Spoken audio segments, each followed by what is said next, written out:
अस्सलाम वालेकुम।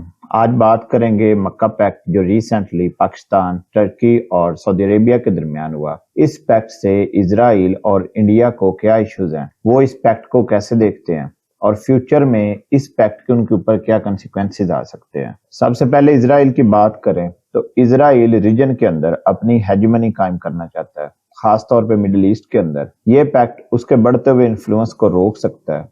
और जो दूसरे नंबर पे इंडिया है, उसके लिए सबसे बड़ा इशू ये है कि इस पैक्ट में पाकिस्तान है। उसको इस बात से टेंशन हो रही है कि पाकिस्तान को दो पावरफुल अलाइज मिल गए, सऊदी अरेबिया और टर्की की शक्ल में। दोनों साइड्स को डिटेल से देखते हैं। सबसे पहले ये समझते हैं कि इजराइल इस पैक्ट को कैसे लेता है।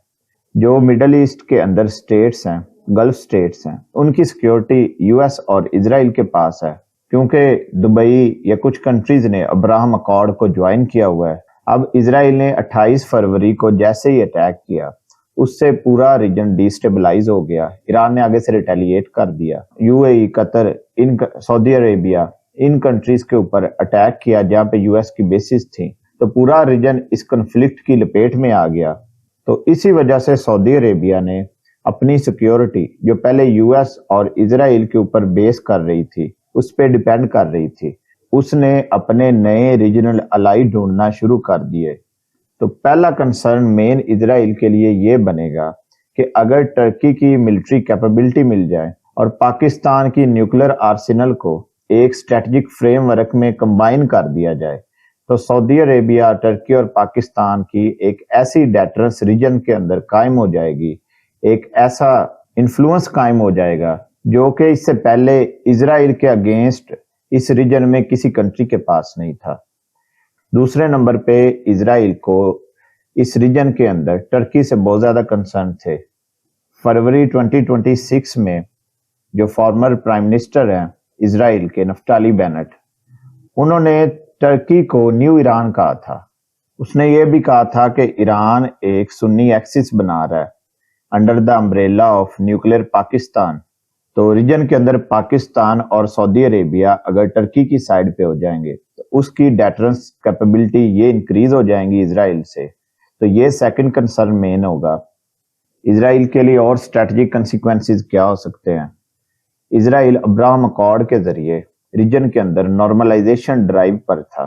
वो चाहता था कि बाकी सारे कंट्रीज, खासतौर पे जो मिडिल ईस्ट के गल्फ स्टेट्स हैं, वो अब्राहम अकॉर्ड को ज्वाइन करें और उनके साथ उसके रिलेशन नॉर्मलाइजेशन की तरफ आए।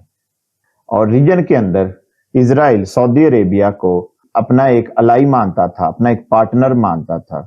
लेकिन टर्की और पाकिस्तान के साथ अब जो एग्रीमेंट हुआ है, उसकी वजह से उसकी जो नॉर्मलाइजेशन स्ट्रेटजी है ये रिड्यूस हो जाएगी। इस पे बहुत ज्यादा असर आएगा, क्योंकि अंकारा और इस्लामाबाद दोनों इजराइल को ओपनली अपोज करते हैं। अब ये एग्रीमेंट फ्यूचर में सऊदी अरेबिया को अब्राहम अकॉर्ड को मानने में मेन कंस्ट्रेंट के तौर पे सामने आएगा। इजराइल के लिए एक और इम्पोर्टेंट इशू है IMEC, India middle east economic corridor. ये कॉरिडोर इंडिया, गल्फ और हाइफा पोर्ट को यूरोप से कनेक्ट करता है। सऊदी अरेबिया इस मल्टी बिलियनर प्रोजेक्ट का स्ट्रेटजिक सेंटर है। टर्की को इस IMEC प्रोजेक्ट से दूर रखा गया था, और जब उसको इस प्रोजेक्ट से दूर रखा गया तो उसने एक कम्पिटिटिव ट्रांजिट प्रोजेक्ट की तरफ काम करना स्टार्ट कर दिया। अब अगर पाकिस्तान और सऊदी अरेबिया टर्की के साथ मिल जाते हैं तो टर्की को IMEC के अगेंस्ट एक बेहतर ट्रांजिट प्रोजेक्ट के ऊपर लिवरेज मिल सकता है। और ये बात इंडिया और इजराइल दोनों के लिए स्ट्रेटजिकली बहुत इंपॉर्टेंट है। और इजराइल के लिए मेन कंसर्न ये है कि इस पैक्ट को देखते हुए दूसरी स्टेट भी अपनी सिक्योरिटी इश्यूज की वजह से इस पैक्ट को ज्वाइन कर सकती हैं, और रीजन के अंदर यूएस और इजराइल का जो एक सिक्योरिटी का अम्ब्रेला बना हुआ था वो रिड्यूस हो जाएगा या कम हो जाएगा। इजराइल क्या कर सकता है, ग्रीस और साइप्रस जो है ये मेडिटेरेनियन रीजन के अंदर पहले ही टर्की के अगेंस्ट इजराइल के अलाई बने हुए हैं। मक्का पैक्ट के अगेंस्ट इजराइल अपना एक नया ब्लॉक बना सकता है जिसमें ग्रीस, साइप्रस, इजराइल और इंडिया शामिल हो सकते हैं। अब तस्वीर के दूसरे रुख की तरफ चलते हैं, इंडिया की तरफ। इंडिया को इस मक्का पैक्ट से क्या इश्यूज हैं या उसके लिए क्या कंसिक्वेंसेस हो सकते हैं। इसराइल के लिए तो मेन इशू था रीजनल पावर का, लेकिन इंडिया के लिए सबसे बड़ा मेन कंसर्न पाकिस्तान है। उसको ये बात खाई जा रही है कि पाकिस्तान इस पैक्ट में शामिल हो गया, उसकी पावर मेन इंक्रीज हो गई, उसको नए अलाई मिल गए, उसको नए स्ट्रेटजिक पार्टनर मिल गए और मिडल ईस्ट के अंदर उसका इन्फ्लुएंस मजीद बढ़ गया। चाइना पहले ही पाकिस्तान के साथ था, अब सऊदी अरेबिया और टर्की भी पाकिस्तान के साथ मजीद स्ट्रेटजिकली शामिल हो गए। वो तो पहले ही कहता है कि ये जो रिसेंटली वार हुई है इसमें चाइना और टर्की ने पाकिस्तान का बहुत ज्यादा साथ दिया, उसी वजह से वार के अंदर पाकिस्तान को एक स्ट्रॉन्ग लिवरेज मिली। सेकंड नंबर पे जो इस पैक्ट के अंदर एक शिक है, क्लॉज है, उससे इंडिया को बहुत ज्यादा कंसर्न है।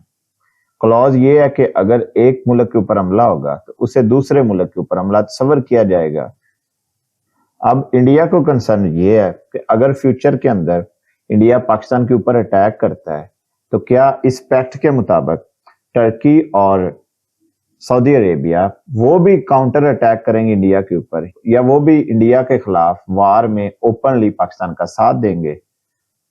और इंडिया के लिए टेंशन की बात यह है कि इंडिया कह रहा है कि पाकिस्तान न्यूक्लियर प्रोलिफरेशन की तरफ जाएगा, क्योंकि जो दोनों कंट्रीज हैं टर्की और सऊदी अरेबिया, इन्होंने इंटरेस्ट शो किया है कि वो न्यूक्लियर कैपेबिलिटी अचीव करना चाहते हैं। तो इस पैक्ट की वजह से न्यूक्लियर प्रोलिफरेशन ये इंक्रीज हो गई। हिस्टोरिकली प्रीवियसली पाकिस्तान के ऊपर इंडिया पहले इल्जाम लगाता रहा है कि पाकिस्तान AQ खान नेटवर्क की वजह से अपनी न्यूक्लियर टेक्नोलॉजी दूसरे कंट्रीज को सेल करता रहा है या न्यूक्लियर प्रोलिफरेशन में इन्वॉल्व रहा है। तो अब उसको ये टेंशन खाई जा रही है कि इस पैक्ट की वजह से पाकिस्तान अपनी न्यूक्लियर टेक्नोलॉजी टर्की और सऊदी अरेबिया को ट्रांसफर ना कर दे, और जब ऐसा करेगा तो रीजन के अंदर बैलेंस ऑफ पावर ये खराब हो जाएगी, क्योंकि दोनों कंट्रीज का पाकिस्तान के साथ स्ट्रॉन्ग अलायंस हो गया। इसके अलावा उसको कंसर्न ये है कि पाकिस्तान को एक स्ट्रॉन्ग इकोनॉमिकली स्ट्रेटजिकली एक स्ट्रॉन्ग इकोनॉमिक अलाई मिल गया, दोस्त मिल गया सऊदी अरेबिया की शक्ल में। फॉर्मर एम्बेसडर हुसैन हक्कानी साहब कहते हैं कि पाकिस्तान के लिए सऊदी अरेबिया वही रोल प्ले कर सकता है जो कोल्ड वार के अंदर USA ने किया था। सिंपली वर्ड में ये बात हुई कि सऊदी अरेबिया पाकिस्तान को इकोनॉमिक मसल प्रोवाइड करेगा, जिससे उसकी मिलिट्री कैपेबिलिटीज और ज्यादा बूस्ट हो जाएंगी।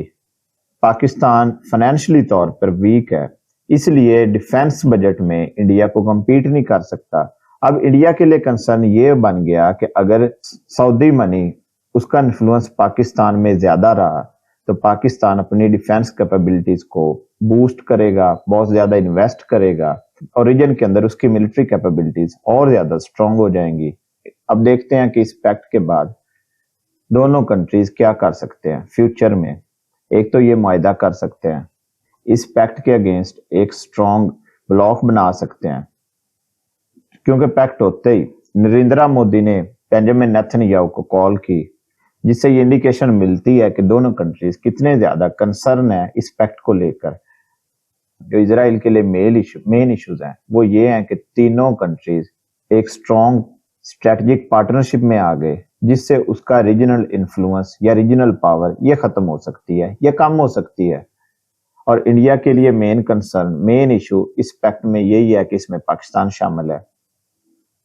Saudi money, Turkish military capability और चाइना अगर पाकिस्तान का साथ देंगे तो रीजन के अंदर इंडिया पाकिस्तान के साथ फ्यूचर में compete नहीं कर सकेगा।